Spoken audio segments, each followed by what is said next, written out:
بسم اللہ الرحمن الرحیم۔ منہج کارپوریشن جدہ برائے پروڈکشن و ڈسٹریبیوشن آپ حضرات کی خدمت میں قصص الانبیاء کا مبارک سلسلہ پیش کرنے کی سعادت حاصل کر رہا ہے۔ اب آپ اس مبارک سلسلے کا 21واں حلقہ سماعت فرمائیں۔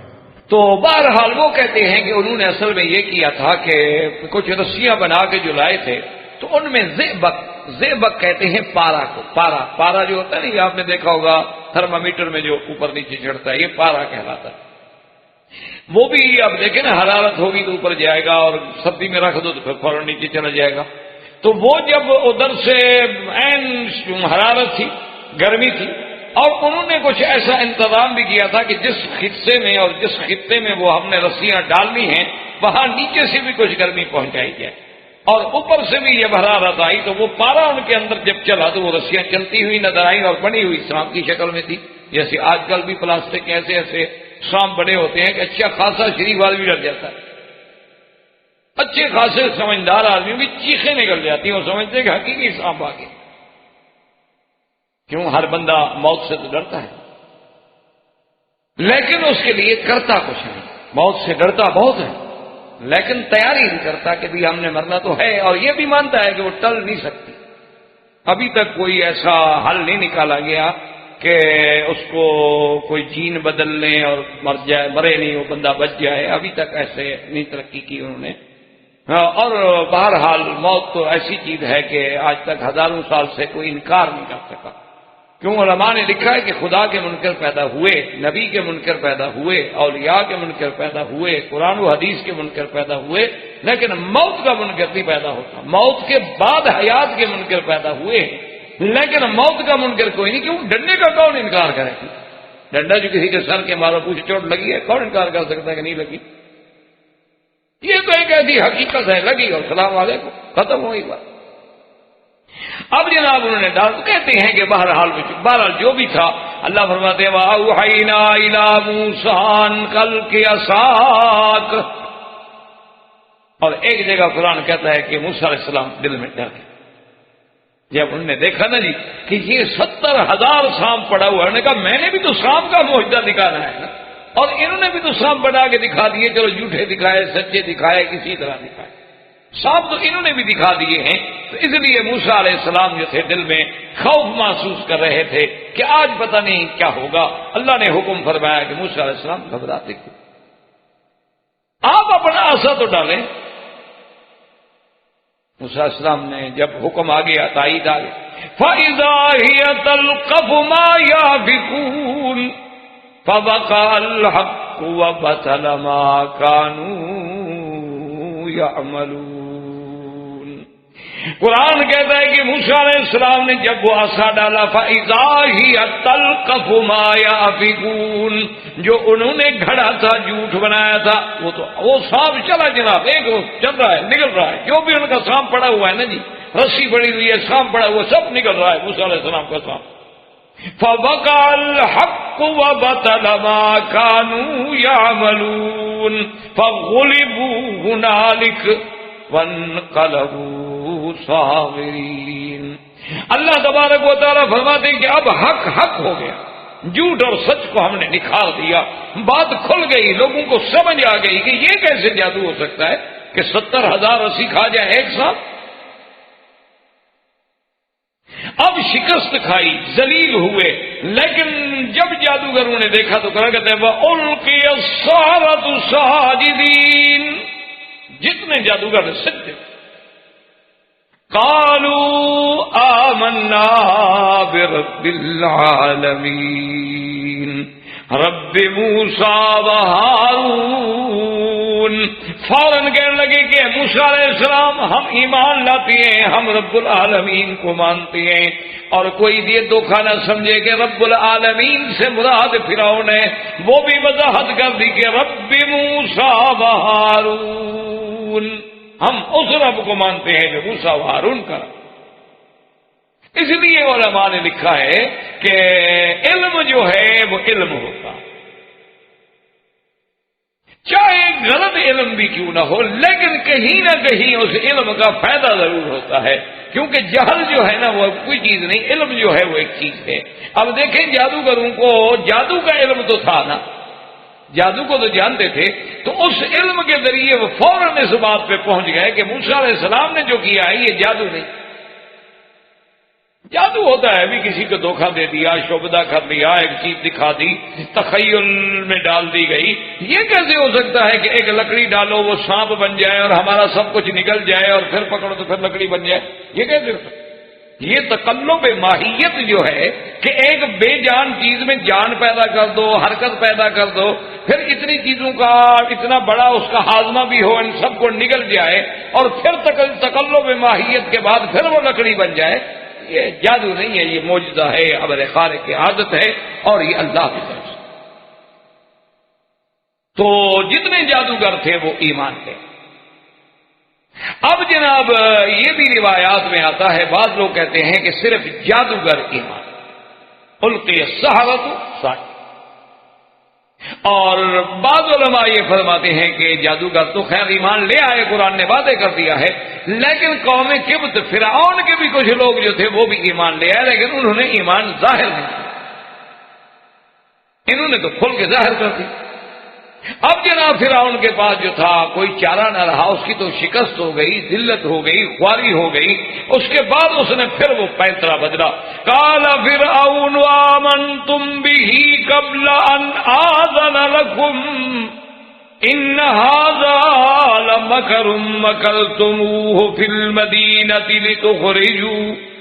لتخرجوا منها أهلها فسوف تعلمون لأقطعن أيديكم وأرجلكم من خلاف ثم لأصلبنكم أجمعين۔ اب جناب فرعون نے کہنے لگا کہ اچھا یہ تم لوگوں نے سازش کی ہے، یہ تم لوگوں نے سازش کی ہے کہ میں سے پوچھے بغیر جلدی جلدی کلمہ بھی پڑھ لیا، ایمان بھی لے، میرے ساتھ مشورہ بھی نہیں کیا، مجھ سے اجازت بھی نہیں مانگی۔ اور دوسری جگہ قرآن کہتا ہے اِنَّهُ لَكَبِيرُكُمُ الَّذِي عَلَّمَكُمُ السِّحْرَ، معلوم یہ ہوتا ہے کہ اصل بڑا جادوگر تمہارا استاد جو ہے وہ یہ ہے، یہی تم لوگوں کو جادو سکھاتا رہا، اور آج ایک منظر مناظرے کا بنا کے سامنے آ کے میری قوم کو سب کو رسوا کر دیا، یہ تمہارا اصل استاد تمہارا یہ ہے، یہ تم نے بڑی چلاکی کی ہے، مکر ہے، خفیہ طریقہ تم نے استعمال کیا۔ اچھا میں تمہیں بتاتا ہوں کہ میں تمہارے ساتھ کیا کرتا ہوں، لَأُقَطِّعَنَّ أَيْدِيَكُمْ وَأَرْجُلَكُمْ مِنْ خِلَافٍ، میں تمہارے ہاتھ دایاں اور بایاں پاؤں یا بایاں ہاتھ اور دایاں پاؤں کاٹ کے پھر میں تمہیں پھانسیوں پہ لٹکا دوں گا، میں دیکھتا ہوں کہ کیسے تم موسیٰ علیہ السلام کا ساتھ دے۔ قالوا انا الى ربنا منقلبون وما تنقم منا الا ان آمنا بآيات ربنا لما جاءتنا ربنا افرغ علينا صبرا وتوفنا مسلمین۔ فوراً انہوں نے کہا کہ فرعون بات سنو، دوسری جگہ قرآن کہتا ہے کہ انہوں نے کہا قالوا لا ضیر، کوئی بات، اور تیسری جگہ قرآن کہتا ہے کہ ان لوگوں نے کہا کہ فقض ما انت قاض انما تقضی هذه الحیات الدنیا، کہ فرعون جو چاہو تم کر لو، کیا کرو گے، ہمیں زیادہ سے زیادہ اسی دنیا میں سزا دے دو گے نا، آخرت تو تمہارے ہاتھ میں نہیں ہے، ہماری آخرت تو بن جائے گی۔ اس لیے قرآن یہ سکھاتا ہے کہ یہ ہے قوت ایمان، آئے تھے تو جادوگر ہیں، جا رہے ہیں تو مومن ہیں، آئے تھے تو فرعون کے آگے ڈر کے منتیں مان کے اس سے نذرانے مانگ رہے ہیں، اور اسلام لائے تو کھڑے ہیں پوری طاقت کو للکار کے، کہہ رہے ہیں کہ جو مرضی ہے ہماری کر لو۔ تو ایمان کے اندر یہ انقلاب ہوتا ہے، یہ قوت ہوتی ہے، یہ طاقت ہوتی ہے۔ اگر اندر تمہارے یہ طاقت پیدا نہیں ہوئی ہے تو سمجھو ابھی ہم مسلمان نہیں ہوئے ہیں، نام جام ہے ہمارا۔ ابھی بھی اگر ہم اسلام کا نام لیتے ہوئے کبھی ہندو سے ڈر جاتے ہیں، اسلام کا نام لیتے ہوئے کبھی معاشرے سے ڈر جاتے ہیں، اسلام کا نام لیتے ہوئے کبھی حالات سے ڈر جاتے ہیں، تو اس کا مطلب یہ ہے کہ ابھی اسلام کی روح نہیں ہمارے اندر پیدا ہوئی، ابھی تک ہم نے فرائض سے ٹکرانے کی وہ قوت نہیں پیدا کی کہ جو فوراً 1 منٹ، ابھی نمازیں بھی نہیں پڑھی، روزے بھی نہیں رکھے، 1 منٹ میں کلمہ پڑھا اور یہ ایمان پہنچ گیا اس مقام پہ، اور ہم سینکڑوں سالوں سے نمازیں بھی پڑھ رہے ہیں، اور جناب اس کے باوجود ذرا سا کوئی ایسی بات کہہ دے کہ اچھا تم معلوم ہوتا ہے مسلمان ہو تو تم تو مسلمانوں کے دل، نہیں جی نہیں، ہم آپ کے ملک میں رہتے ہیں، کمال ہے، ہماری وفاداریاں آپ کے ساتھ ہیں، ہم نیاز مند ہیں، کوئی بات نہیں، فکر نہ کریں آپ۔ تو یہ کیا ہے ہمارا؟ اس لیے قرآن ہمیں یہ سبق دیتا ہے کہ یہ تھی ایمان کی جرأت۔ اب اس کے بعد جو ہے پھر فرعون نے ایک اور ہیلا چلا، اس نے کہا یہ تو میرے ہاتھ سے گئے، اس نے کہا بھی لوگوں بات سنو، وزیروں سے کہا کہ یہ تو بالکل اس کا مطلب یہ ہے کہ یہ یہاں آنے کے بعد یہ جو ہے زیادہ اور زیادہ فساد پیدا کرے گا۔ تو فرعون نے کہا کہ اچھا کوئی بات نہیں، جیسے ہم نے ان سے پہلے ایک حکم دیا تھا نا، آج پھر ہم حکم جاری کرتے ہیں کہ سنقتل ابناءہم ونستحیی نساءہم وإنا فوقہم قاہرون، کہ ہم ان کو حکم دیتے کہ ان کے بچوں کو پھر قتل کیا جائے، ان کی بچیوں کو چھوڑ دیا جائے تاکہ ان کی قوت ہی نہ بڑھے، عدد ہی نہ بڑھے، ہم ان پر ہمیشہ بات۔ اب موسیٰ علیہ السلام کی قوم آئی، انہوں نے کہا موسیٰ علیہ السلام ہم تو پہلے بھی عذاب میں تھے، آپ کے آنے کے بعد بھی اگر ہمارے ساتھ وہی سلوک ہو رہا ہے، پہلے بھی بچے قتل ہوتے رہے، اب بھی بچے قتل ہوتے رہے، اب بھی ہمیں فرعون دھمکا رہے ہیں، عذاب دے رہے ہیں۔ تو موسیٰ علیہ السلام نے 2 چیزیں بتائیں، اور یہ سب سے بڑا علاج ہے ہر اس قوم کے لیے جو کسی مشکل کے شکار، چاہے وہ فرد ہو، چاہے وہ پارٹی ہو، چاہے وہ قوم ہو، چاہے وہ قال موسیٰ لقومہ استعینوا باللہ واصبروا۔ موسیٰ علیہ السلام نے کہا 2 چیز، اللہ سے مدد پکڑو اور صبر۔ تو ہماری ہر چیز کا علاج کیا ہے؟ اللہ سے مدد اور صبر، اور جب یہ کرو گے تو ان الارض للہ یورثها من یشاء من عبادہ، فرمایا بالکل نہ گھبراؤ، یہ زمین اللہ کی ہے، اور اللہ جس کو چاہتے ہیں پھر اس کا مالک بنا دیتے ہیں اور اس کو عزت دے دیتے ہیں۔ تو موسیٰ علیہ السلام نے یعنی اپنی قوم کو 2 چیزوں کی تلقین کی کہ الاستعانۃ من اللہ والصبر علی البلاء، کہ اللہ سے مدد پکڑو اور ہر مصیبت پہ صبر کرو، یہ مسلمانوں کا ہتھیار ہے، اور یہی ان کی کامیابی کا راز ہے، اور یہی ان کی سرفرازی کا راز ہے۔ اسی پہ موسیٰ علیہ السلام نے بھی اپنا کام شروع کیا، لیکن فرعون نے اسی طرح مظالم شروع کر۔ اب جناب اب یہ ہوا کہ اس کے مظالم حد سے بڑھنے لگے تو اللہ تبارک و تعالیٰ کے عذاب آنے شروع۔ فَأَرْسَلْنَا عَلَيْهِمُ الطُّوفَانَ وَالْجَرَادَ وَالْقُمَّلَ وَالضَّفَادِعَ وَالدَّمَ آيَاتٍ مُفَصَّلَاتٍ فَاسْتَكْبَرُوا وَكَانُوا قَوْمًا مُجْرِمِينَ۔ اللہ تبارک و تعالیٰ نے قوم قبط پہ، قوم فرعون پہ عذاب بھیجا، طوفان، سب کچھ اڑا کے رکھ دیا۔ پھر ذرا موسیٰ علیہ السلام کے پاس آ جائے، کہیں مہربانی کرو جی، دعا کرو، لئن کشفت عنا الرجز، اگر یہ عذاب ٹل جائے نا تو ہم پھر ایمان لائیں گے اور بنو اسرائیل کو بھی چھوڑ دیں گے، بھائی بس ان کو لے کے جدھر جائیں آپ جائیں، ہمارے بس ختم ہوگی۔ موسیٰ علیہ السلام پھر اللہ سے دعا مانگے وہ طوفان ٹل جائے۔ چند دنوں کے بعد اب چونکہ طوفان آگے گزر گیا تو زمینوں میں پانی پڑ گیا، مٹی نہیں پڑ گئی، فصل اچھی ہو گئی، پھر گیا۔ انہوں نے کہا یہ تھوڑا، ہم نے کہا تھا کہ یہ طوفان آتے رہتے ہیں، کبھی اس دریا میں آ گیا، کبھی اس دریا میں آ گیا، یہ اللہ کا عذاب تھوڑا ہے، یہ تو طوفان ہے، آتے رہتے ہیں، کبھی عرب میں، کبھی عجم میں، کبھی شرق میں، کبھی غرب میں، کبھی شمال میں، کبھی جنوب میں، تم ہمیں ڈراتے ہو کہ یہ اللہ کا عذاب ہے۔ اللہ کا عذاب تھوڑا ہی ہے، یہ تو آ گیا عذاب، یہ گزر گیا، اور جگہوں پہ بھی آتا ہے۔ دیکھو پھر ہمارا فائدہ کتنا ہو گیا، زمینیں ہماری نہیں ہو گئی، آبادیاں ہماری بڑھ گئی، فصل ہماری بڑھ گئی، یہ تو کوئی عذاب نہیں۔ اب جناب جب فصل پک گئی اور دماغ پھر خراب ہو گیا تو اللہ نے دوسرا عذاب بھیجا، والجراد، اللہ نے ٹٹی دل بھیج دیا جسے آپ مکڑی کہتے ہیں، کھڑے فصلیں کھا گئے۔ اب جناب پھر آ گئے، جی مہربانی کرو، ہم تو پھر اجڑ گئے، ہم نے بڑی زیادتی کی تھی، واقعی اللہ کا عذاب ہے۔ تو موسیٰ علیہ السلام نے پھر دعا مانگی، پھر ٹل گیا، وہ پھر اکڑ گیا۔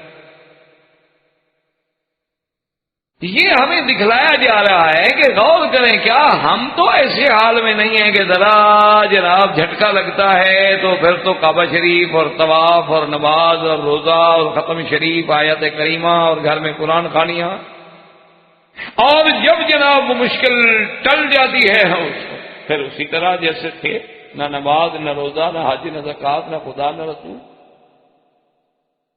پھر ذرا جھٹکا لگا، کوئی پتہ لگا کہ یار نوکری میں کوئی گڑبڑ سنا ہے، کچھ ہو رہی ہے، اچھا جی چلو پھر کعبہ شریف چلو، رات دن پھر دن آپ تصویر لے کے کھڑے، تو کیا ہمارا حال کوئی تو نہیں قوم فرعون والا؟ اس لیے خدا ہمیں یہ واقعات بتلاتے ہیں، ورنہ اس لیے نہیں بتلایا گیا کہ آپ پڑھتے رہیں جی انہوں نے ایسا کیا تھا، انہوں نے ایسا کیا تھا۔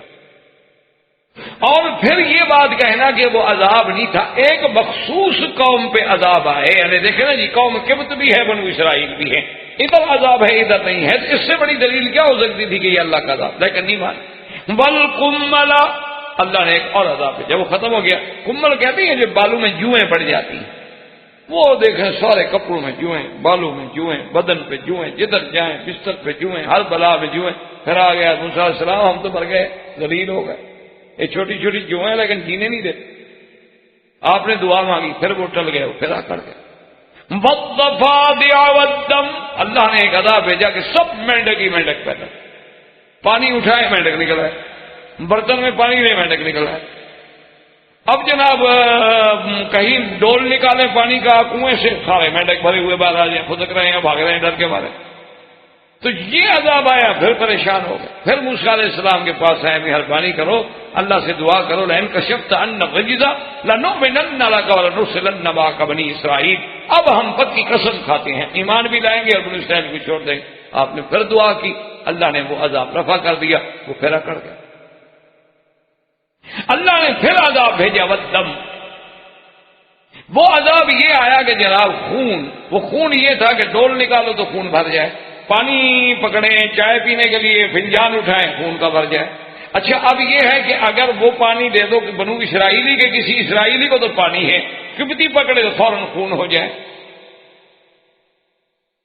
تو ایسا عذاب ان پر آیا۔ پھر موسیٰ علیہ السلام کے پاس آ گئے، جی مہربانی کریں آپ دعا کریں، لیکن اللہ فرماتے ہیں کہ فَلَمَّا كَشَفْنَا عَنْهُمُ الرِّجْزَ إِلَىٰ أَجَلٍ هُمْ بَالِغُوهُ إِذَا هُمْ يَنْكُثُونَ، اللہ نے فرمایا جب ہم نے عذاب کھول دیے، جب ہم نے عذاب اٹھا لیے، ایسی بدبخت قوم ہے کہ پھر اپنے وعدے کو توڑ ڈالا، پھر اپنی قسمیں جو تھیں وہ بھول گئی، اور اسی طرح جو تھا پھر کفر و شرک پہ اڑ گئی اور موسیٰ علیہ السلام کی مخالفت پہ اڑ گئی، حتیٰ کہ نتیجہ پھر یہ نکلا کہ فانتقمنا منہم۔ پھر اللہ تبارک و تعالیٰ فرماتے ہیں کہ ایک پھر ایسا وقت آیا کہ موسیٰ علیہ السلام اپنی قوم کو لے کے نکلے، دریا پہ پہنچے، ہم نے موسیٰ علیہ السلام کو تو دریا کے پار کر دیا، فاغرقناہم فی الیم، اور قوم فرعون کو ہم نے ہمیشہ کے لیے غرق کر دیا، تاکہ اب ان کا وجود ہی صفحہ ہستی سے مٹ جائے۔ واللہ تعالی اعلم وعلمہ اتم۔ برادران اسلام، واجب الاحترام، بزرگوں، دوستوں، بھائیوں، عزیز نوجوانوں، قصص الانبیاء علیہم الصلاۃ والسلام کے ضمن مبارک میں ہم سیدنا موسیٰ علیہ الصلاۃ والسلام کے ذکر مبارک میں درس جاری تھا، اور اس قصے مبارک میں ہم یہاں تک پہنچے کہ اللہ تبارک و تعالی نے جب اپنے رسول، اپنے نبی، اپنے کلیم، اپنے محبوب پیغمبر سیدنا موسیٰ علیہ السلام کو کامیابی دی اور جادوگر شکست کھا کے مسلمان ہو گئے، سیدنا موسیٰ علیہ السلام جو تھے اب وہیں پر مقیم ہو گئے، اور اس کے بعد پھر ایک اور آزمائشوں کا دور جو ہے، فرعون کے ظلم کے خلاف اللہ تعالی کی طرف سے عذاب کے کوڑے برسنے شروع ہوئے، اور کبھی وہ طوفان کی شکل میں آیا، کبھی بکری کی شکل میں آیا، کبھی جوئیں کی شکل میں آیا، کبھی مینڈک کی شکل میں، کبھی خون کی شکل میں۔ یہ سب اللہ کی نشانیاں تھیں کہ کسی نشانی پر آ کر یہ لوگ سیدھے ہو جائیں، کیونکہ نشانیاں دونوں چیزوں میں ہوتی ہیں، ترغیب میں بھی اور ترہیب میں بھی۔ کوئی لوگ رغبت کی وجہ سے ان کی اصلاح ہوتی ہے اور کسی کی خوف کی وجہ سے اصلاح ہوتی ہے، تو اسی لیے قرآن میں ترغیب بھی ہوتی ہے، ترہیب بھی ہوتی ہے، لیکن وہ قومیں ہر دفعہ آ کے موسیٰ علیہ السلام سے مطالبہ کرتے آپ دعا کر لیں، اگر اللہ تبارک و تعالی ہمیں اس مصیبت سے نجات دے دے تو ہم بالکل اسلام لے آئیں گے اور بنو اسرائیل کو بھی اجازت دے دیں گے، وہ آپ کے تابع ہیں جہاں چاہیں رہیں۔ اور جب وہ بلا ٹل جاتی تو وہ پھر اسی طرح گناہوں میں مبتلا ہو۔ آخر اس کا انجام یہ ہوا کہ سیدنا موسیٰ علیہ السلام اللہ کے حکم کے مطابق بنو اسرائیل کو لے کر آپ وہاں سے نکل گئے مصر سے۔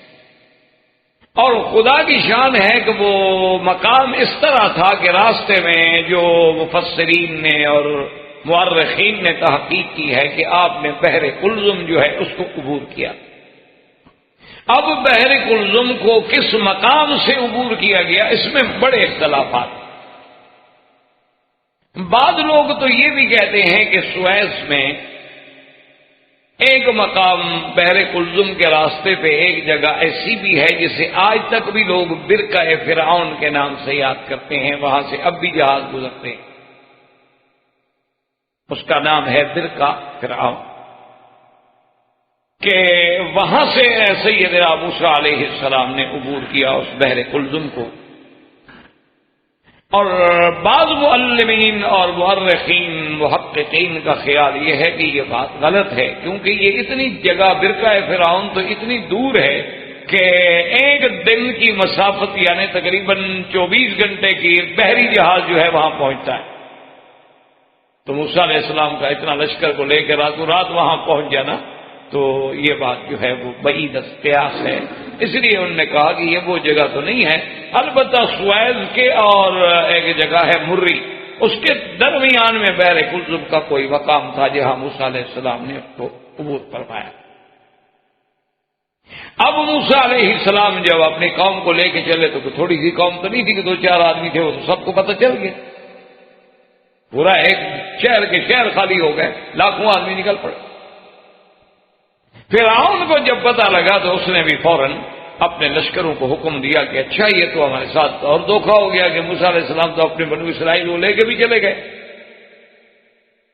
اب خدا کی شان ایسی ہوئی، اللہ تبارک و تعالیٰ کی ہر چیز میں حکمتیں ہوتی ہیں، حالات ایسے پیدا ہو گئے کہ موسیٰ علیہ السلام اپنی قوم کے ساتھ بنو اسرائیل کے ساتھ جب بحر کلزم کے سامنے آئے تو آگے دریا ہے اور پیچھے فرعون ہے، یعنی ایک بڑی عجیب سی کہتی۔ تو موسیٰ علیہ السلام کی قوم جو تھی وہ گھبرا گئی، انہوں نے کہا حضرت ہم تو بڑے قال اصحاب موسیٰ انا لمدرکون، اب تو ہم پکڑے گئے کہ بھئی آگے ہمارے دریا ہے، اس کا عبور کرنے کا کوئی سوال ہی پیدا نہیں ہوتا کہ راستہ کوئی نہیں، پل کوئی نہیں، جہاز کوئی نہیں، کشتیاں کوئی نہیں، اور اگر ہم عبور نہ کریں تو پیچھے فرعون کا لشکر ہے، ہم تو دونوں میں مقصد ہے کہ پس کے رہ گئے۔ سیدنا موسیٰ علیہ السلام نے ارشاد فرمایا کہ اپنی قوم سے کہ گھبرائیں نہیں، قال کلا ان معی ربی سیہدین، کیوں گھبراتے ہو، میرا رب جو میرے ساتھ۔ اللہ تبارک و تعالیٰ نے موسیٰ علیہ السلام کو وحی کی، وَأَوْحَيْنَا إِلَىٰ مُوسَىٰ أَنِ اضْرِب بِعَصَاكَ الْبَحْرَ، اللہ نے حکم دیا کہ موسیٰ علیہ السلام اپنا یہ عصا جو ہے دریا پہ مارو۔ تو جب موسیٰ علیہ السلام نے عصا کو دریا پہ مارا تو اللہ کی حکم سے، اللہ کی قدرت سے اور معجزہ سیدنا موسیٰ علیہ السلام کہ اللہ نے اس دریا میں 12 راستے پیدا کر دیے، چونکہ بنو اسرائیل کے قبائل بھی 12 تھے تو اللہ نے ان کے لیے راستے بھی 12 بنا دیے کہ ہر قبیلہ اپنے اپنے راستے سے اپنے اپنی سڑک سے گزرتا جائے، اور پانی جم کے ایسے کھڑا ہو گیا جیسے ہمارے یہاں آپ نے دیکھے ہیں ماشاءاللہ بڑے بڑے پل بنے ہوئے، بڑے بڑے بیراج بنے ہوئے کہ کیسے دیواریں بنا دیتی ہیں، ایسے دیواریں بن گئی اور راستے خشک ہو۔ بعض لوگوں نے فلاسفہ نے اور بعض لوگوں نے مستشرقین نے کہا ہے کہ نہیں، وہ ہوائیں کچھ ایسی چلیں کہ وہ دریاؤں کا پانی جو تھا وہ اس انداز میں اس کو اچھالا کہ وہ درمیان میں خشکی کا ایک قطعہ تھا وہ نکل آیا۔ موسیٰ علیہ السلام نے دیکھا یہ سب باتیں ہیں، اصل بات یہ ہے کہ یہ معجزہ تھا اور اللہ تبارک و تعالیٰ کی قدرت سے ظہور پذیر ہوا تھا۔ یہ محض لوگ ہوتے ہیں جو منکرین نبوت ہیں، منکرین رسالت ہیں، منکرین معجزات ہیں، تو وہ ان چیزوں کی محض تعویلات پھر کرتے رہتے ہیں کہ جی وہ ہوائیں چلی تھی ان کو تو وہ خشک راستہ نظر آ گیا لیکن فرعون کو نظر نہیں آیا، تو یہ ہے ایسی بات ہے۔ اب اس کے بعد جب موسیٰ علیہ السلام اس دریا میں داخل ہوئے تو اللہ کی رحمت سے انہوں نے تو دریا عبور کر دیا اور فرعون کی فوجیں پیچھے چڑھی آ رہی ہیں، تو فرعون کا لشکر جو تھا وہ بھی دریا میں پہنچا کے راستہ موجود ہے، ہم بھی گزرتے ہیں، پکڑتے ہیں۔ تو اللہ تبارک و تعالیٰ کے حکم سے اب یہاں پر بہت ساری کتابوں میں کچھ عجیب واقعات ملتے ہیں کہ بھئی حضرت جبریل علیہ السلام آئے اور وہ ایک گھوڑی پہ سوار تھے اور انہوں نے آ کے فرعون کے اس گھوڑے کے آگے اس کو چلایا تو گھوڑا بےتاب ہو کے چل پڑا اور اس لیے دوڑ کے وہ دریا میں، یہ باتیں ہیں، تعویلات ہیں۔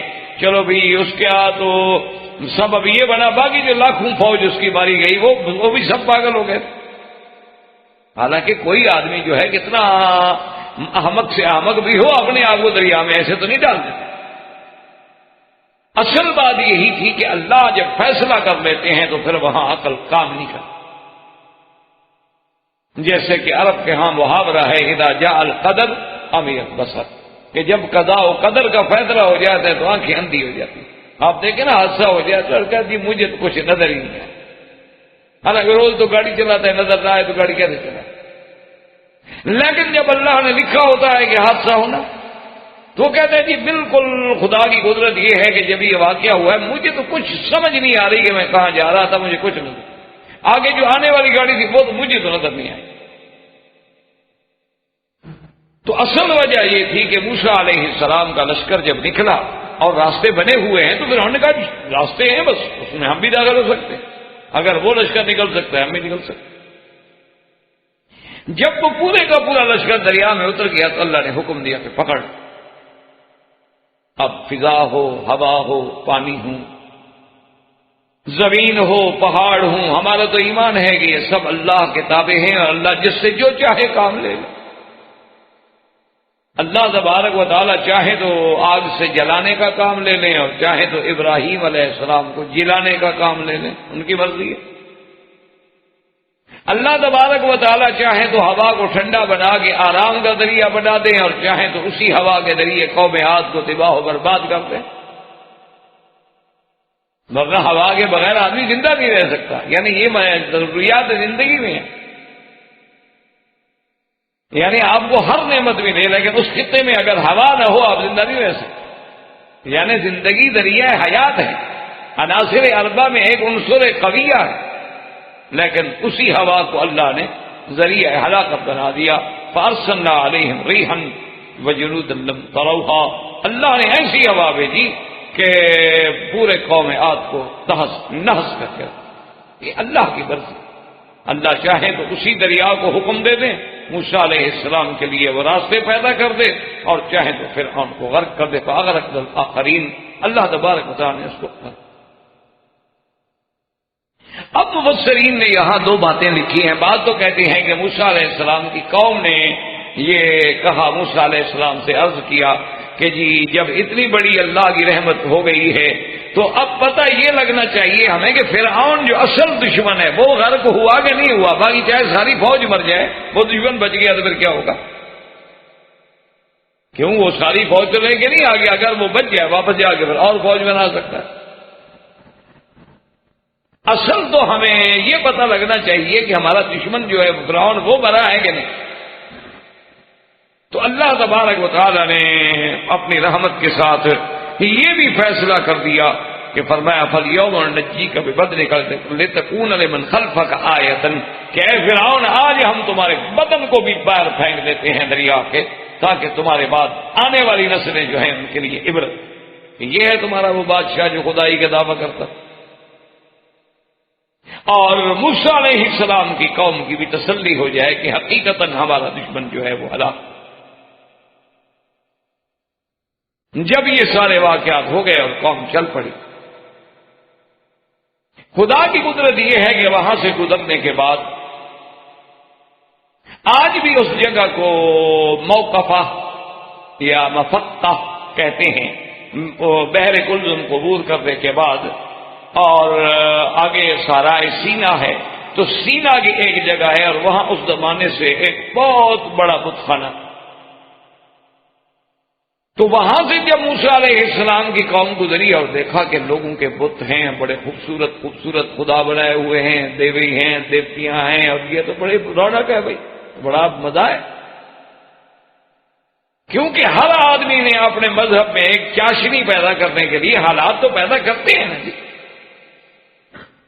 آپ ہندوؤں کے مندر میں جائیں اور دیکھیں کہ وہ کیسا ان کو سجاتے ہیں، سکھوں کے گردوارے کو جا کے دیکھیں کیسا بناتے ہیں، ان کا ٹیمپل جو ہوتا ہے اس کو دیکھیں، اسی طرح آپ کلیسا کو دیکھیں، کنیسا کو دیکھیں، اسی طرح آپ جو ہے ان کے جو اسماعیلی فرقوں کے جماعت خانے ہیں ان کو دیکھیں، لحاظ سے وہ نظم تو بناتے ہیں، کیونکہ آخر آنے والے کو کسی انداز میں تو مؤثر اور اس کے انداز اس کے دل میں کوئی تاثرات تو پیدا کرنے ہوتے، بڑے عجیب عجیب انداز ہوتے ہیں، کہیں جناب وہ اگربتیاں جل رہی ہیں، کہیں آگ روشن ہے، کہیں دیوی دیوتا ہیں، پھول چڑھائے جا رہے ہیں، بھجن گائے جا رہے ہیں، اور اس آواز کا انداز ایسے ہوتے ہیں کہ ایک نہ جاننے والا آدمی جو ہے وہ بھی متاثر ہوتا ہے۔ آپ یعنی اور نہیں تو کبھی اللہ معاف کرے، ویسے اللہ آپ سب کو ہدایت دے، کبھی شیعہ کی مجلس میں کسی ذاکر کو سنے نا تو نہ رونے والا آدمی بھی رونا شروع کر دیتا، ان کا انداز ہی ایسا ہوتا ہے رلانے والا۔ یہی حرم میں دیکھ رہے ہو جب دعا مانگ رہے ہوں تو ایسے انداز میں مانگ رہے ہوں گے کہ چاہے آنسو ایک نہ ہو، لیکن آپ محسوس یہ ہوگا کہ رو پیٹ رہا، آنسو ایک بھی نہیں ہوگا، آپ چہرہ دیکھ رہے ہیں بالکل ایک آنسو آپ ثابت کر دیں، سوال پیدا، لیکن وہ انداز ایسا ہے دوسرے کو مؤثر کرنے کے لیے، اس لیے ان کے جو ذاکر ہیں یا ان کے جو مولوی ہیں نا، وہاں تقریریں جو ہوتی ہیں، جلسے جو ہوتے ہیں، اس کے دو حصے ہوتے ہیں، بعض لوگ ہوتے ہیں تقریر کرنے والے، فضائل بیان کرنے والے، بعض لوگ ہوتے ہیں فضائل و مناقب بیان کرنے والے، اور بعض لوگ جو ہوتے ہیں ان کے لیے ہوتا ہی مصائب و آلام بیان کرنا ہے، وہ مصائب و آلام بیان کرتے ہیں، جن کا کام صرف یہ ہونا ہے کہ ایسے ایسے مصائب کے قصے بتائیں گے کہ لوگ رو پڑے۔ تو اب موسیٰ علیہ السلام کی قوم نے جب ان کو دیکھا تو آ گئے، موسیٰ علیہ السلام کا کہنے لگے بھائی یہ بات یہ ہے حضرت، ایک ہماری درخواست ہے۔ آپ نے فرمایا بتاؤ کیا بات ہے؟ انہوں نے کہا کہ ٹھیک ہے دیکھو نا، آخر کم سے کم آدمی خدا کو جو مانے تو کوئی تصور تو ہو نا، ہم کس خدا کو مان رہے ہیں، کون ہے خدا، کدھر ہے، کوئی بات تو، یہ بن دیکھی بات ہوئی نا ساری۔ تو اجعل لنا الہا کما لہم آلہہ، جیسے ان کے خدا ہے نا چھوٹے موٹے، ہمیں بھی ایک آدھا بنا دو، ہم بھی طرح مزے سے عبادت کریں۔ کیونکہ اصولی بات ہے کہ قوم دیکھی ہوئی چیز کو مانتی ہے، بن دیکھی چیز کو ماننا جو ہے بڑا مشکل۔ اب دیکھیں نا جی، یہ آپ کے سامنے ٹیپ ریکارڈر ہے، آپ کے سامنے ہے، اب تو آپ انکار نہیں کر سکتے، لیکن جب یہ نہیں بنے تھے یا جس نے نہیں دیکھے تھے وہ اس کو منوانا کہ جناب ایک ایسی مشین ہوتی ہے اور وہ آواز اندر بھر لیتی ہے اور بعد میں بولے تو اسی طرح بولتی ہے جیسے بندہ بولتا ہے، کون مانے گا؟ اس کو منوانا تو بڑا مشکل ہو جاتا، اور اس کے سامنے اگر وہ رکھ دے تو فوراً مان لے گا۔ اسی لیے وہ لوگ یہ تاثر دیتے ہیں کہ دیکھو جی ہمارے بھگوان جو ہے ہمارے سامنے، ہم نے اپنے خدا کا مظہر ان میں رکھا ہوا ہے، سورج جو ہے یہ بھی ہمارے اسی اصل بھگوان کا مظہر ہے، چاند تارے جو ہیں یہ بھی اسی کا مظہر ہے، اور ہم ان کے ذریعے اس تک پہنچتے ہیں۔ دراصل یہ ہمارا ایک ذریعہ ہے پہنچانے کا، اصل تو وہی ہے خدا۔ اور مسلمان کو ہر چیز ماننی ہے بغیر دیکھے ہوئے، نہ اس نے خدا دیکھا، نہ جنت دیکھی، نہ جہنم دیکھی، نہ پل صراط دیکھا، نہ حساب دیکھا، نہ میزان دیکھا، اور ان سب چیزوں کو ماننا ہے بن دیکھے۔ لیکن اللہ ایمان دے دے تو پھر تو مشکل کوئی نہیں ہے۔ جیسے کسی شاعر نے ایک لفظ میں اس مسئلے کو حل کیا، اس نے کہا کہ بن دیکھے تجھے خدا مان لیا، بن دیکھے تجھے خدا مان لیا ہے، اور دیکھنے والے کا کہا مان لیا۔ ہم نے تو نہیں دیکھا لیکن تجھے محمد عربی نے تو دیکھا ہے، دیکھنے والے کا کہا مان لیا۔ تو ہمارا ایمان جو ہے وہ تو اس طرح ہوتا ہے۔ اب جناب آئے موسیٰ علیہ السلام جلال میں آ کر نے کہا عجیب قوم، اتنے معجزات دیکھنے کے بعد ابھی تک تمہارے دماغوں سے وہ بت پرستی کی ہوا نہیں نکلی۔ ان ہؤلاء قوم تجہلون، تم تو بڑی کچھ جاہل قوم۔ اور پھر نبی سے کہتے ہو اب غیکم الہ اللہ کے سوا تمہارے لیے میں اور الہ ڈھونڈوں. اور تم کیسی قوم ہو کہ اللہ نے تمہیں اپنے زمانے میں تمام عالم پہ فضیلت دی.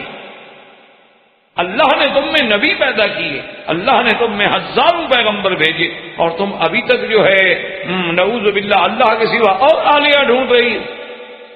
اور کم از کم یہ تو یاد کرو کہ اس خداوند قدوس نے تمہیں فرعون سے بچایا, جو فرعون تمہیں دردناک عذابوں میں مبتلا کرتا تھا, جو تمہارے بچوں کو قتل کر دیتا تھا, تمہاری عورتوں کو بچیوں کو چھوڑ دیتا تھا اپنی خدمت کے لیے.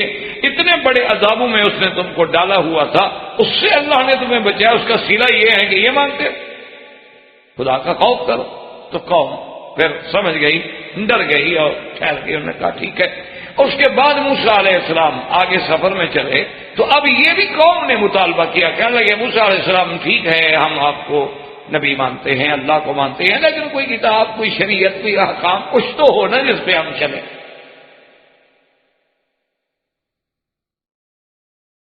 موسیٰ علیہ السلام نے اللہ سے دعا کی کہ یا اللہ اب کتاب تو آپ ہی اتار سکتے ہیں, آپ جب تک نہ عطا فرمائے تو میں قوم کو کیا دے سکتا ہوں. اللہ نے حکم فرمایا کہ ٹھیک ہے آپ آ جائیں کوہ طور پہ اور وہاں آ کے 30 دن میری عبادت میں مشغول رہیں, پھر ہم آپ کو کتاب. اب موسیٰ علیہ السلام جو ہے جناب وہاں طور پہ پہنچے اور اپنے بھائی کو حضرت ہارون علیہ السلام کو اپنے قائم مقام خلیفہ بنا.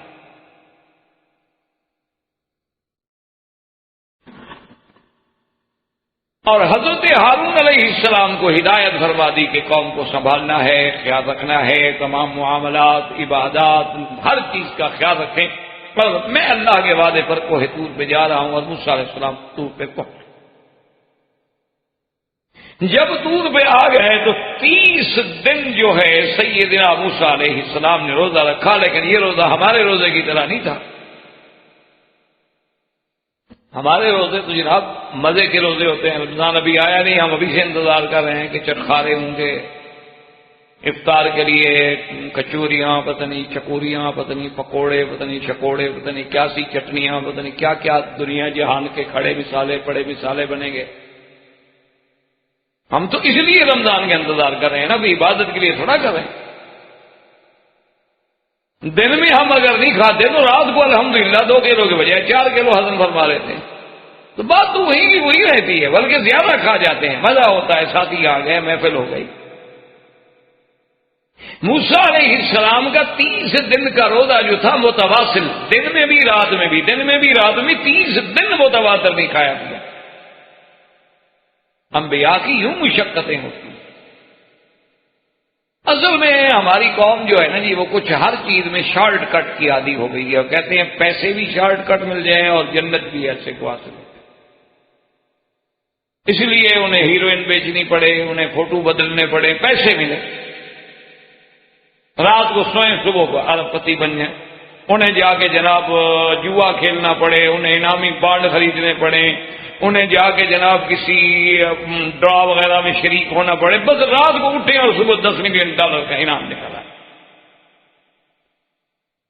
اور اسی طرح وہ یہ چاہتے ہیں کہ ہم کچھ نہ کریں, ہم تو کھائیں پیئیں, جب مر جائیں تو مولوی قرآن گھما کے ہمیں بخشوا کے سیدھا جنت میں بھیج دے کہ جنت مولوی کے باپ کی ہے. ٹھیکیدار ہے مولوی, اس کو پتہ نہیں خود بھی جائے گا کہ نہیں جائے گا. اس لیے ہمیشہ سوچیں یہ ہے انبیاء کی محنت. اسی لیے عرب کہتے ہیں من طلب العلا سحر اللیالی, جو بندہ بلندیوں کو پہنچنا چاہتا ہے راتوں کو سوتا نہیں ہے, وہ پھر وہ جاگتا. ہم تو معراج بھی اسی طرح منا لیتے ہیں نا کہ جھنڈیاں لگا لیں اور آج گھر میں اچھا میٹھا بنا لیا, حضور کی معراج کی رات ہے, سبحان اللہ بڑا اچھا ہمیں کھا لینا چاہیے, بس معراج شریف, سبحان اللہ, انا للہ و انا الیہ راجعون. کیا خوب کسی نے کہا ہے, کیا جانیے وہ کیا کھوئے گا, کیا جانیے یہ کیا پائے گا. مندر کا پجاری جاگتا ہے, مسجد کا نمازی سوتا. آگے آگے دیکھیے کیا ہوتا ہے. تو اس لیے اب حضرت نبی علیہ السلام میرے آقا نے بھی روزے رکھے ہیں، سیام واصل، دن روزہ رات روزہ، دن روزہ رات روزہ۔ صحابہ نے بھی رکھنے شروع کیے، کوئی دوسرے دن بے ہوش ہو گیا، کوئی تیسرے دن بے ہوش ہو گیا۔ یہ کیا ہے؟ انہوں نے کہا یہ ہم کون ہے ہمارا مقابلہ کر سکتا؟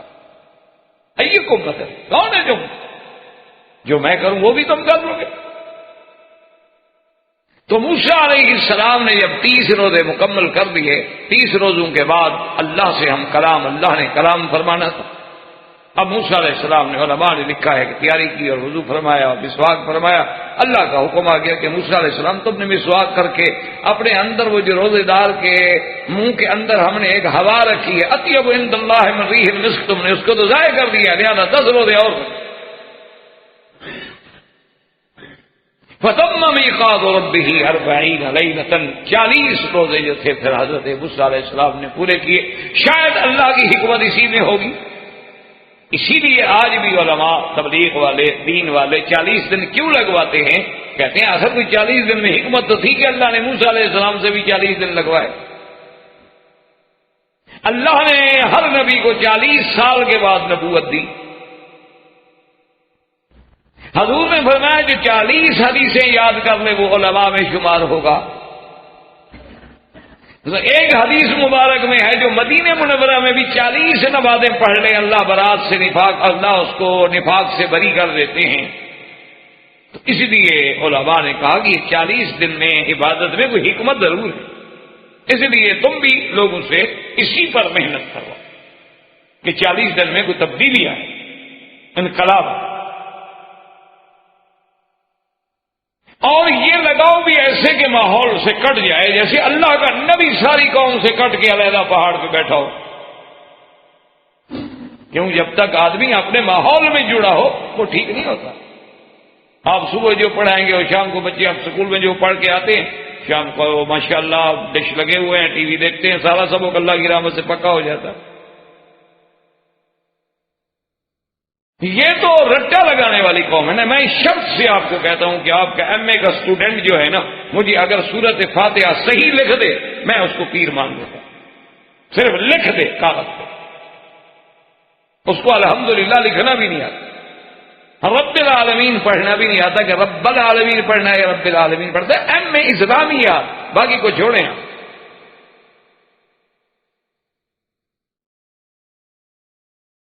تو جب یہ ہمارا عالم ہو تو موسیٰ علیہ السلام نے 40 دن کے بعد اللہ نے کلام فرمایا، اور یہ خاص کلام، ایک وہ کلام تھا جو آپ پہلے سن چکے ہیں وادی مقدس میں، اور اب یہ اور دوبارہ کلام اور تورات عطا فرمائی گئی، اور موسیٰ علیہ السلام کو وہی یہ خبر بھی دے دی گئی کہ آپ کی قوم تو پیچھے جناب وہ ایک بہت بڑے مصیبت میں مبتلا ہو گئی۔ وہ مصیبت کیا تھی؟ ایک شخص تھا سامری۔ سامری نے یہ کیا کہ قوم سے کہا کہ بھئی جب ہم لوگ وہاں سے نکلے تھے تو فرعونیوں سے تم لوگوں نے مانگے تھے زیور۔ اصل میں وجہ کیا تھی کہ کچھ بنی اسرائیلیوں نے اپنے قبطیوں سے جا کے کہا کہ بھی ہماری کوئی پروگرام ہے، کوئی میلہ ہے، کوئی ہماری زینت کا دن ہے، تو اگر زیور دے دیں ایک دن کے لیے ہم پہن کے چلے جائیں، واپس کر دیں گے۔ انہوں نے دے دیے تاکہ ایک تو اعتماد ہو جائے، ہم نکل جائیں، اور دوسرا ویسے بھی جو ساری زندگی ہم سے کام کراتے رہے، اگر اپنی تنخواہ کے بقدر ان سے زیور وصول بھی کر دیے جائے تو وہ شرعاً حرام نہیں ہوتے۔ یعنی آپ کا میں کام کرتا رہا ہوں، میرا آپ نے 1000 ریال دینا ہے، آپ نہیں دیتے، میں نے 1000 ریال آپ کا کسی طرح لے لیا تو جائز ہے۔ ہاں 1000 1 ریال میں نہیں لے سکتا، جتنا میرا حق ہے میں اتنا لے سکتا۔ تو سامری نے کہا کہ دیکھو آخر زیور جو تم لے کے آئے ہو کچھ ہو جائے، ہم تو وہ ہمارے پاس امانت ہے، وہ لے آؤ جمع کریں۔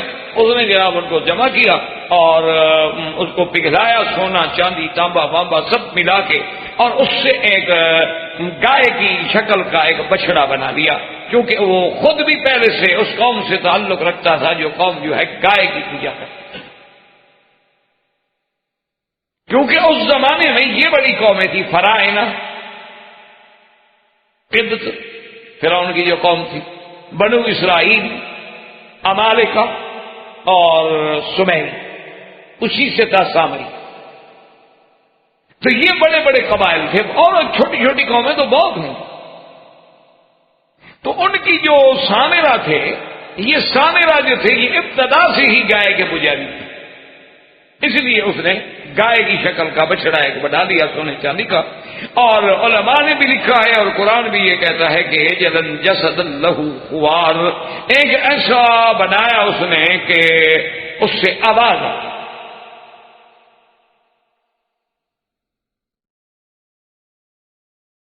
اور جب قوم نے وہ دیکھا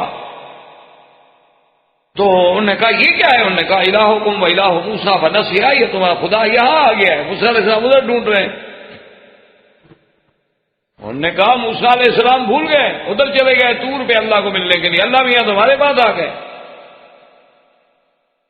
اب ہم نے دیکھا بات تو عجیب ہے کہ ایک سونے چاندی کی بنا ہوا ایک بچڑا ہو اور اس سے آواز آئے. انہوں نے کہا ہو سکتا ہے خدا ہو.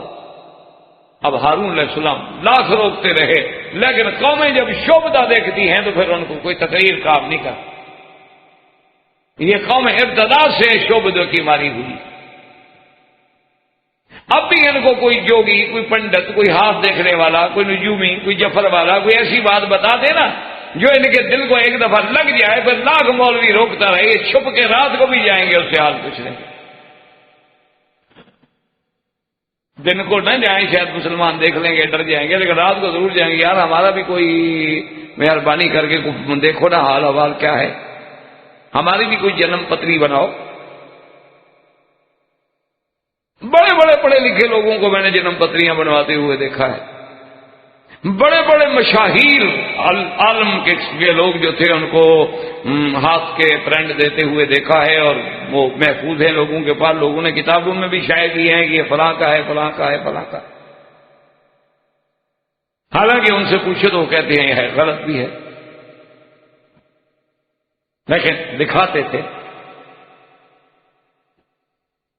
بہرحال اللہ ہدایت کے فیصلے کرے.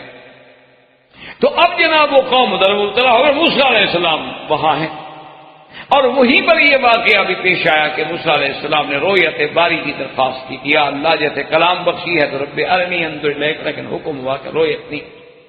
آپ مختصر مسئلہ سمجھ لیں کہ رویت خدا بندی ممتنع ہے، ناممکن نہیں، یعنی منع ہے. ایک ہوتی ہے کہ چیز ناممکن ہو ہی نہیں سکتی، ایک یہ ہے کہ نہیں منع کر دیا گیا، چاہے تو وہ پابندی ہٹا دے.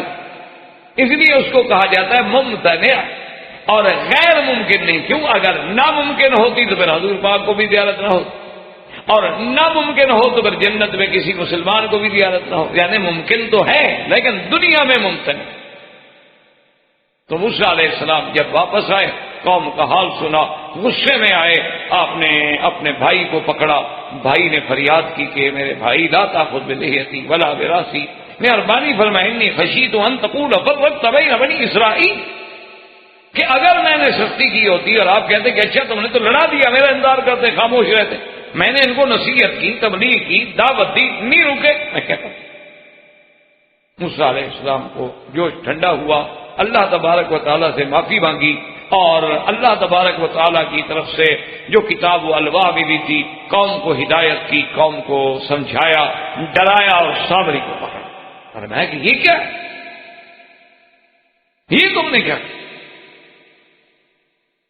اب جناب جب سامری آیا، اس نے کہا کہ موسیٰ علیہ السلام اصل بات یہ ہے کہ میں نے یہ چیز جو بنائی ہے نا، اس کی وجہ یہ ہے کہ میں نے ایک چیز دیکھی ہے جو کسی اور نے نہیں دیکھی. آپ نے فرمایا کہ وہ کیا؟ انہوں نے کہا اصل بات یہ ہے کہ جب سیدنا جبریل علیہ السلام آئے تو جس سواری پہ وہ سوار ہوتے تھے نا، وہ سواری جہاں قدم رکھتی تھی تو وہ زمین کا خشک قطع جو ہے نا، اگر کوئی وہاں خشک گھاس ہے وہ سبز ہو جاتی. تو مجھے سمجھ آیا کہ ان کے اثرات ہیں کسی مردہ چیز کو زندہ کرنے کا، کسی خشک چیز کو سبز کرنے کا. تو وہ میں نے وہ مٹی جو تھی سنبھال کے رکھی.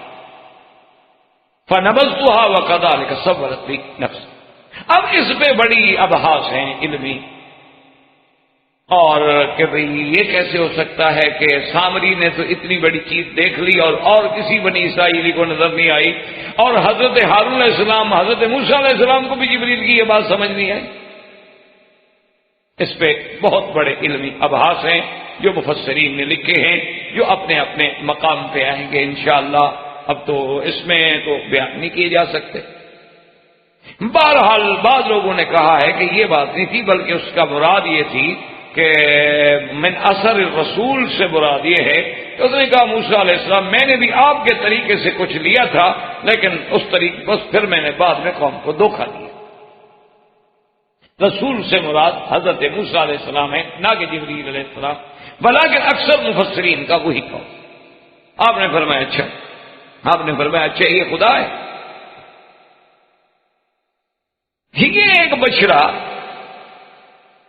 اس کے بعد موسیٰ علیہ السلام جوش فرمایا لَنُحَرِّقَنَّهُ ثُمَّ لَنَنْسِفَنَّهُ فِي الْيَمِّ نَسَفًا.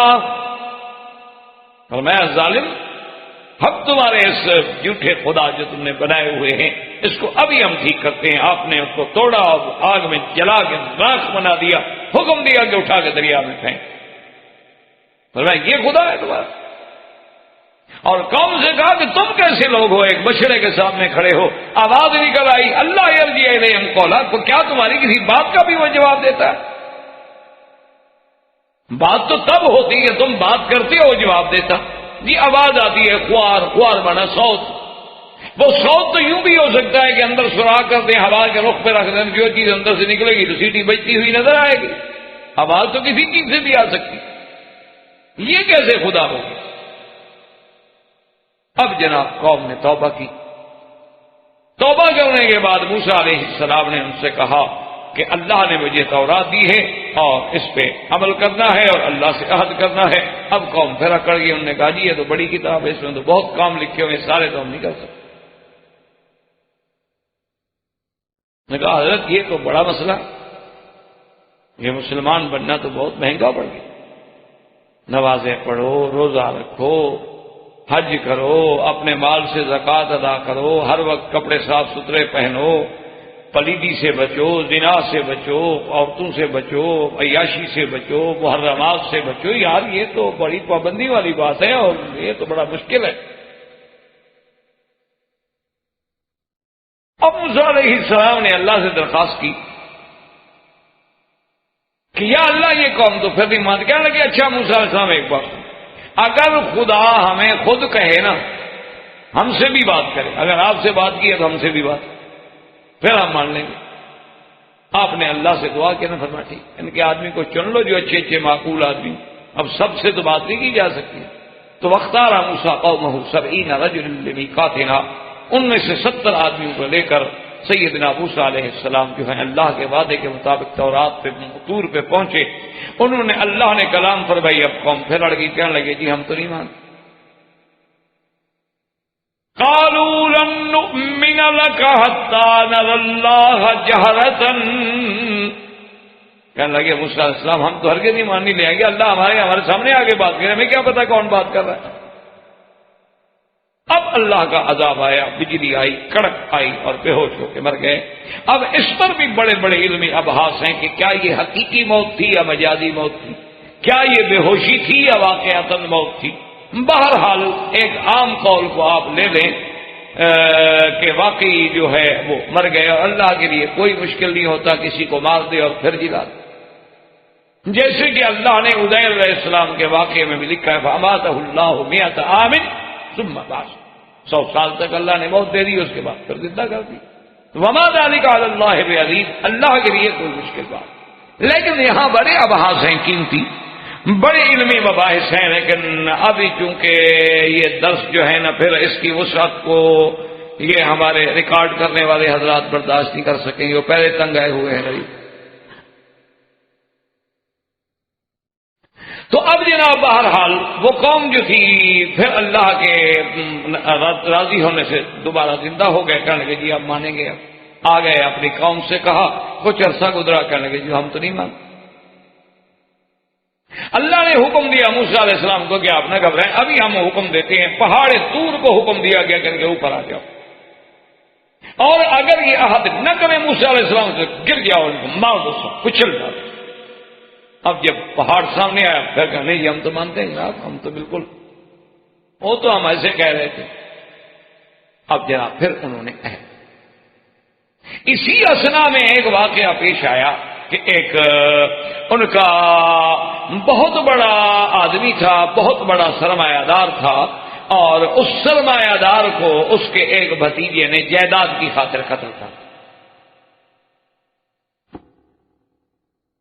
کہ یہ مر جائے اور مجھے جائیداد مل جائے، قتل کر دیا، اور قتل کرنے کے بعد لاش اٹھا کے کسی دوسرے کے گھر کے آگے ڈال دی۔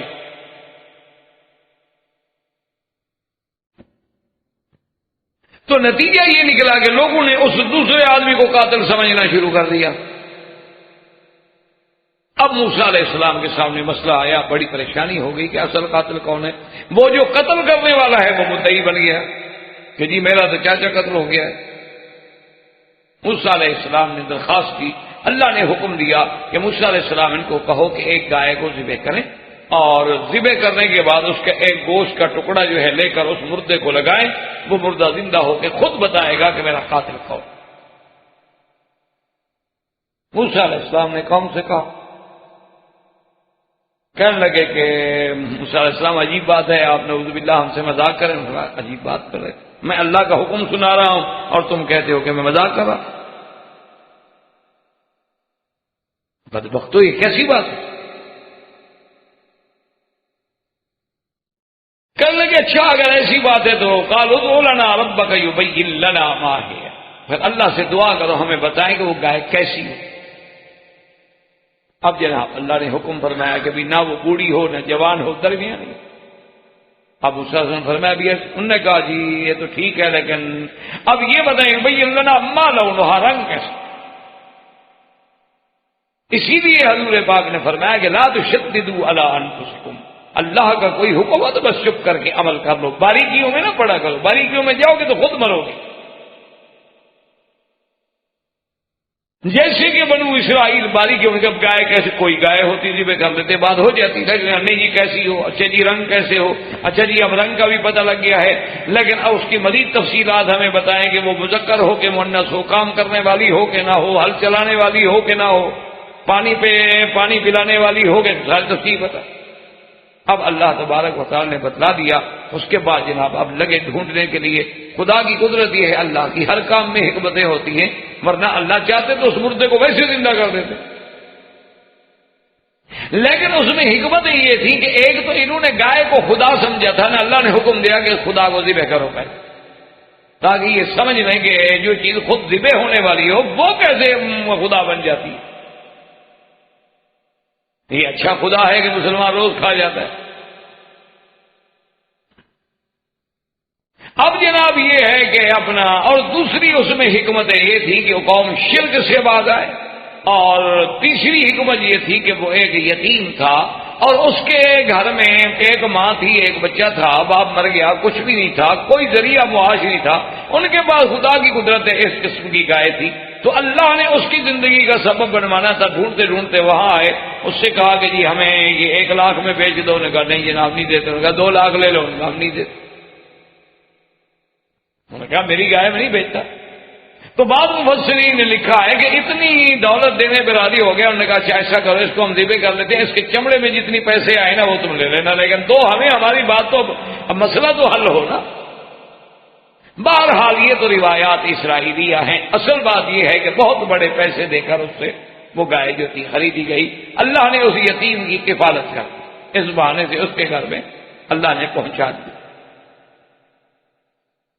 اسی لیے کیونکہ ہر کام میں ایک نہ ایک حکمت تو ہوتی ہے نا۔ دیکھو نا جی اب ہم اگلے دن خود مجھے حرم میں ایک آدمی نے خط لکھا، انہوں نے کہا جی یہ تو آپ ٹھیک ہے مولانا، آپ صحیح فرماتے ہیں کہ یہ عرس شریف کرنا یا 11ویں شریف کرنا یا رجبی شریف کرنا یا مولد شریف کرنا یا شب برات پہ یہ چیزیں اور حلوے اور خیراتیں پکانا بالکل قرآن حدیث سے ثابت نہیں ہے، ہم بھی اتنے گئے گزرے نہیں ہیں، آخر ہم بھی دین پڑھتے ہیں، کتابیں پڑھتے ہیں، لیکن آپ کو کیا دشمنی ہے؟ اس ذریعے سے ہماری روٹی چل رہی ہے تو ہمارے پیچھے کیوں پڑ گئے ہو خدا کے حرم میں بیٹھ کے؟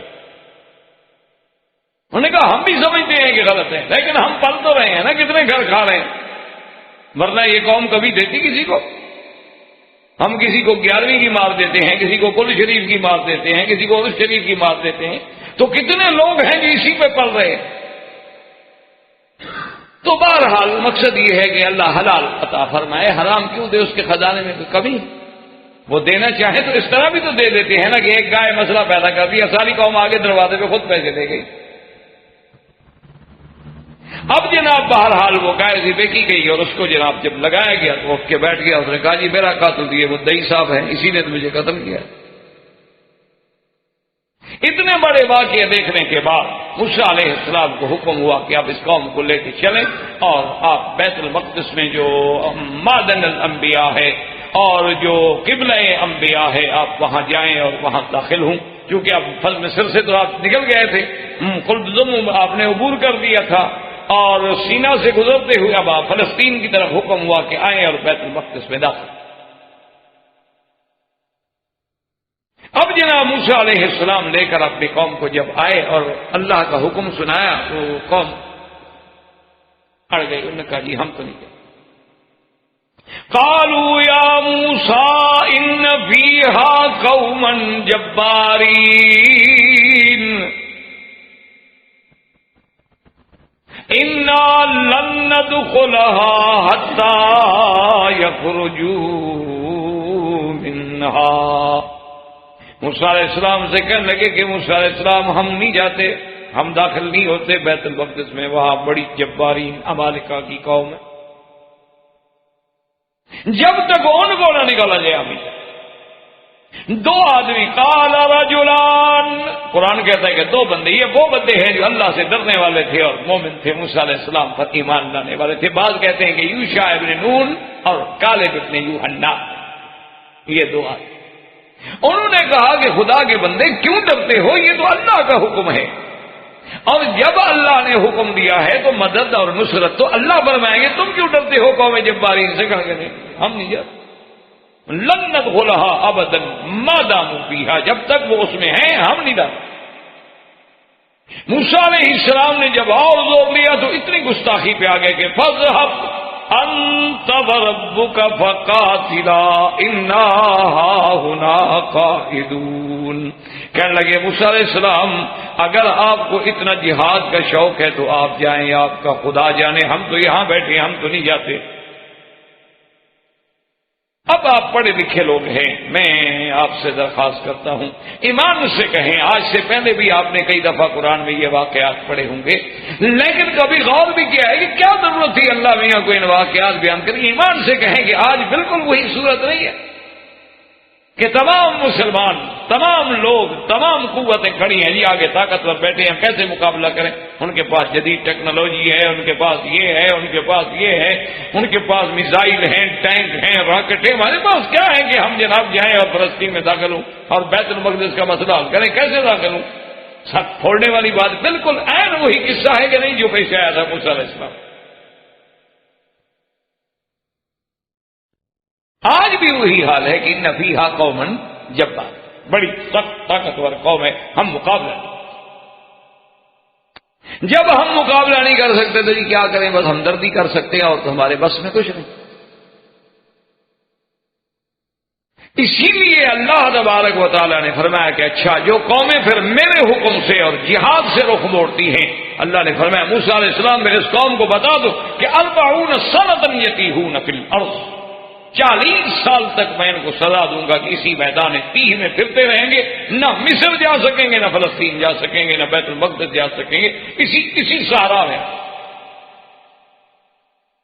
جو قومیں جہاد سے رخ موڑ دیتی ہیں تو پھر اتنی بڑی بڑی سزائیں، اور جو قومیں جہاد کا عزم کر لیتی ہیں پھر طاقتیں ان کو نہیں روکتی ہیں، پھر اللہ کی نصرت آ جاتی ہے۔ اور یہی وہ بات ہے جو آج تک کسی کے دماغ میں بیٹھتی نہیں، کسی کو منواؤ کہتے ہیں نہیں یہ اسباب کا دور ہے، مولوی صاحب آپ کیسی باتیں کرتے ہیں کہ ایک آدمی میزائل مارے اور ہمارے پاس جناب کچھ بھی نہ ہو تو ہم مولوی صاحب کیسے مقابلہ کر سکتے ہیں؟ لیکن کیا آپ اس دور میں نہیں دیکھ چکے کہ 80 میزائل مارا گیا کچھ نہیں ہوا؟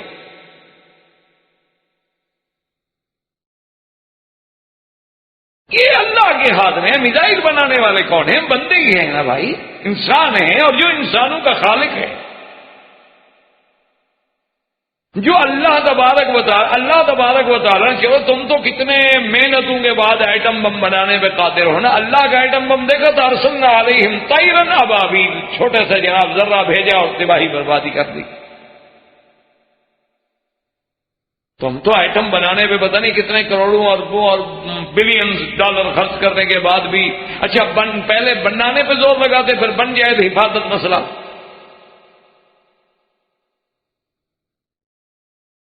بہرحال یہ ہے کہ اس قوم کو 40 سال تک وادی تیہ میں بھٹکنا پڑا. اب جب سزا ملی تو اب جناب کہتے ہیں موسیٰ علیہ السلام جناب پھر آگے معافی مانگنے کے مہربانی کرو ہم تو مر گئے جنگل میں سہارا میں. اللہ تبارک و تعالیٰ نے موسیٰ علیہ السلام کی دعا اتنا تو قبول فرمایا وَظَلَّلْنَا عَلَيْكُمُ الْغَمَامَ وَأَنزَلْنَا عَلَيْكُمُ الْمَنَّ وَالسَّلْوَىٰ. ہم نے ان پر بادلوں کا سایہ کر دیا اور ان کے کھانے کے لیے من اور سلوا. اس کو علماء یہ کہتے ہیں کہ یہ اللہ کی ایک خاص نعمت تھی جس کی تشبیہ کے طور پر تو انہوں نے بیان کیا ہے کہ من ایسی چیز تھی یوں سمجھ لیں کہ جو روٹی کا کام دیتی تھی اور سلوا جو ہے وہ ایک پرندہ تھا سرخ رنگ کا. لیکن بعض علماء نے کہا کہ وہ ترنجبین اور بٹیر تھے لیکن حقیقت یہ ہے کہ اللہ کا. حتیٰ کہ بعض علماء نے لکھا اب بھی فلسطین میں وہ من کا حلوہ بنایا جاتا ہے. بہت سارے علماء نے لکھا ہے کہ ہم نے وہ من کا حلوہ کھایا بھی ہے لیکن یہ وہ من تھوڑا ہے وہ تو بطور خاص اترا تھا. جب وہ دور ختم ہو گیا وہ من ختم ہو گیا وہ سلوا بھی ختم ہو گیا.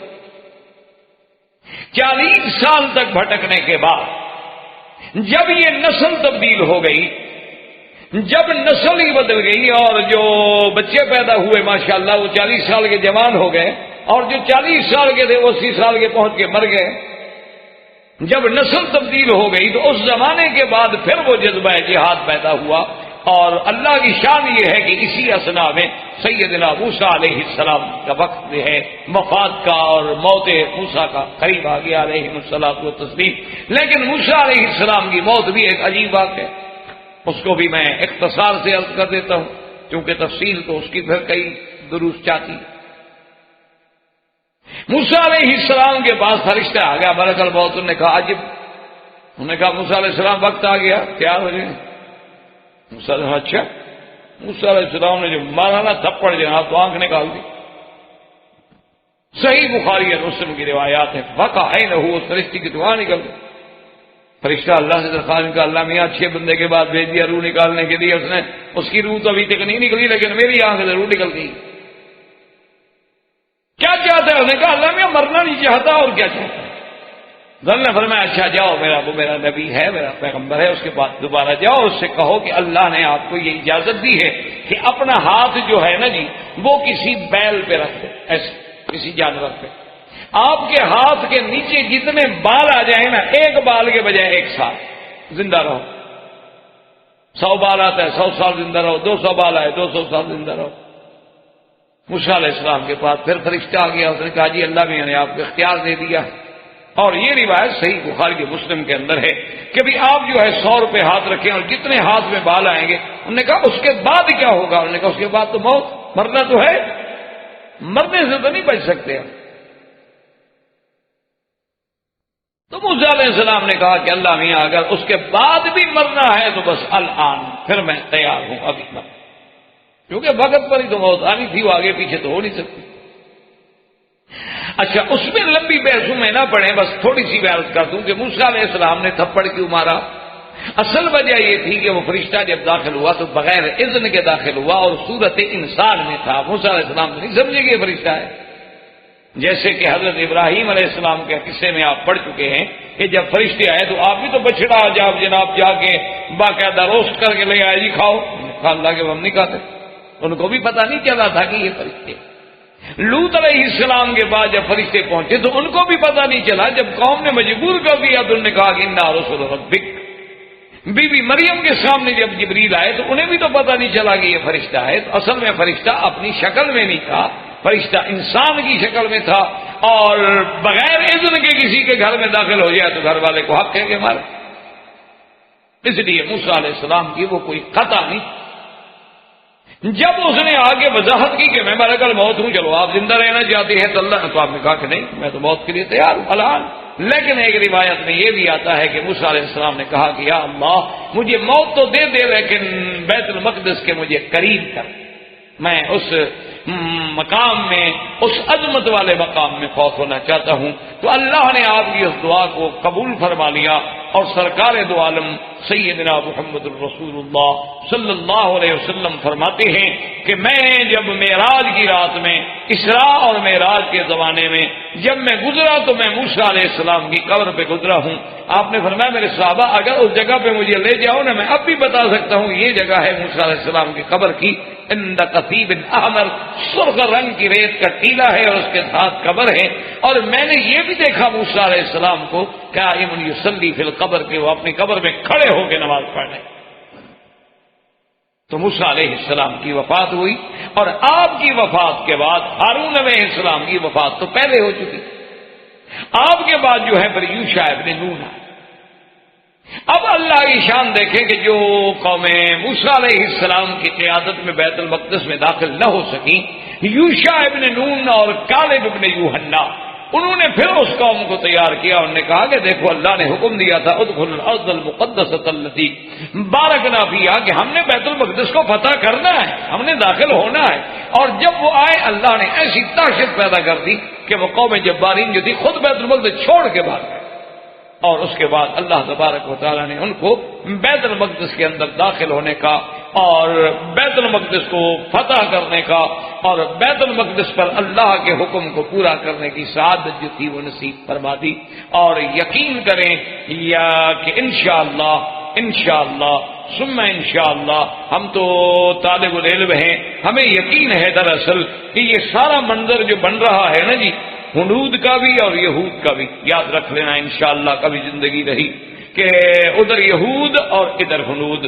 اور ادھر حضور نے اس غزوے کی نشاندہی فرمائی، ادھر غزوہ ہند کا حدیث میں ذکر فرمایا.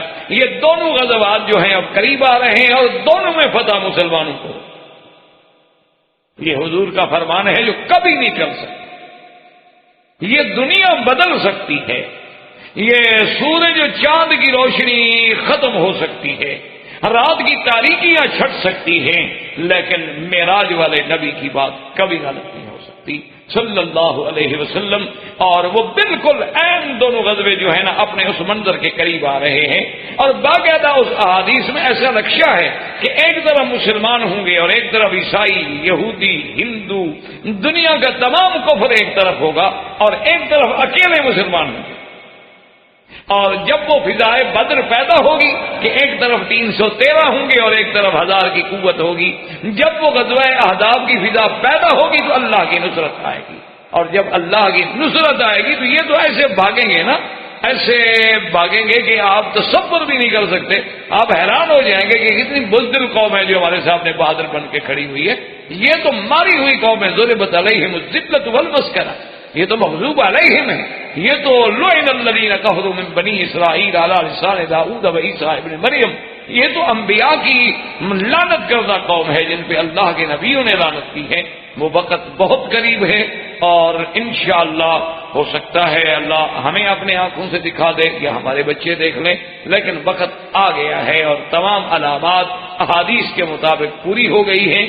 اور انشاءاللہ ثم انشاءاللہ وہ قبلہ مسلمین جو ہے ایک دن پھر مسلمانوں کے قبضے میں ہوگا اور یہ اللہ کا فیصلہ ہے، اسے کوئی نہیں ٹال سکتا. یہ چند دنوں کے لیے جو کفر مسلط ہوتا ہے ہمارے گناہوں کی سزا ہوتی ہے، ہمارے لیے آزمائش ہوتی ہے، ابتلا ہوتا ہے، ہمیں جگانے کے لیے جھنجھوڑنے کے لیے ایسی ماریں پڑتی ہیں. اسی لیے اقبال نے کہا تھا نا کہ یہ عرب سو گئے ہیں، اس پر اس نے کہا تھا کہ خدا تجھے پھر کسی طوفان سے آشنا کر دے کہ تیرے بحر کی موجوں میں اضطراب نہیں. تو یہ اب طوفان سے آشنا ہو رہے، اور جب یہ آشنا ہو کے اٹھیں گے نا عرب ایک دفعہ، یہ ابھی تو شرکس کے شیر بنے ہیں نا، ان کو اپنی قوت کا پتہ نہیں لگ رہا، لیکن جب یہ کھڑے ہو جاتے ہیں نا، ایسے نہیں کہ اللہ نے اس خطے کو چن لیا ہے کہ نبی بھیجے تو یہیں بھیجے، پیغمبر آئے تو یہیں آئے، صحابہ بنے تو ان میں سے بنے، صدیقین بنے تو ان میں سے بنے، اور صالحین بنے تو ان میں سے بنے. آخر اس خطے کو اللہ نے جو شرف بخشا ہے اس شرف میں کوئی نہ کوئی حکمتیں ہیں. وآخر دعوانا الحمدللہ رب العالمین. برادران اسلام، واجب الاحترام بزرگوں، دوستوں، بھائیوں، عزیز نوجوانوں، الحمدللہ سلسلہ قصص الانبیاء علیہم الصلوات والتسلیم میں ہم نے سیدنا موسیٰ علیہ السلام کا قصہ مبارک تقریباً تمام تفاصیل کے ساتھ پڑھا ہے، اور اس میں کچھ حصہ جو قرآن مجید میں موجود ہے لیکن ذکر نہ ہو سکا، تو اس لیے اختصار سے ایک دو باتیں وہ کرنے کے بعد پھر ہم آگے انشاءاللہ چلیں۔ سیدنا موسیٰ علیہ السلام کے ساتھ رہنے والے جو ہیں وہ ہیں حضرت یوشع ابن نون، اور اسی طرح دوسرے جو آپ کے بہت قریب تھے ان کا نام تھا کالب ابن یوحنا۔ یہ وہ دو آدمی تھے جنہوں نے بنی اسرائیل کو سمجھایا کہ جہاد سے منہ نہ موڑے۔ ان میں ایک یوشع ابن نون تھے اور ایک کالب ابن یوحنا۔ اور یوشع ابن نون وہ ہیں جنہوں نے اس عظیم علمی سفر میں سیدنا موسیٰ علیہ السلام کا ساتھ دیا تھا، جب سیدنا موسیٰ علیہ السلام کو اللہ نے حکم دیا تھا، کیونکہ علم کا سفر جو ہے وہ تو ہمیشہ جاری رہتا۔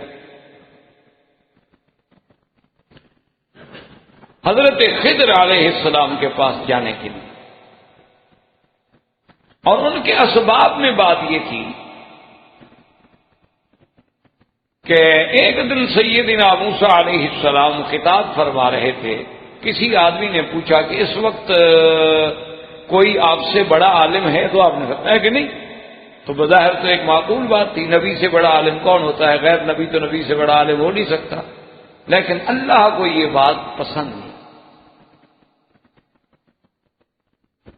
کہ یہ کہنا کہ مجھ سے بڑا عالم کوئی نہیں، یہ بات شان نبوت کو مناسب۔ آپ کو یہ کہنا چاہیے تھا کہ اللہ عالم، اللہ جانتا، کیونکہ ہم نے تو ہر علم والے پر ایک بڑا علم والا بنایا، فوق کل ذی علم علیم۔ اس بنا پہ سیدنا موسیٰ علیہ السلام کا ابتلاء و اختبار ہو گیا، اور آپ کو حکم دیا گیا کہ آپ جو ہیں جائیں اور دریا کا کنارہ اختیار کریں اور اس پر چلتے جائیں، اور ایک مچھلی جو ہے وہ یعنی پکی ہوئی مچھلی، زندہ نہیں، مچھلی پکی ہوئی بھی اپنے ساتھ زنبیل میں رکھ لیں، اور وہی آپ کا ذات سفر ہے۔ اور جس جگہ پر وہ مچھلی دوبارہ زندہ ہو جائے، اور زندہ ہونے کے بعد وہ دریا میں، سمندر میں جس کنارے پہ آپ جا رہے ہیں چھلانگ لگا کے داخل ہو جائے، تو پھر وہ اسی جگہ آپ نے اس بندے کو ڈھونڈ رہا ہے، وہاں میرا ایک بندہ۔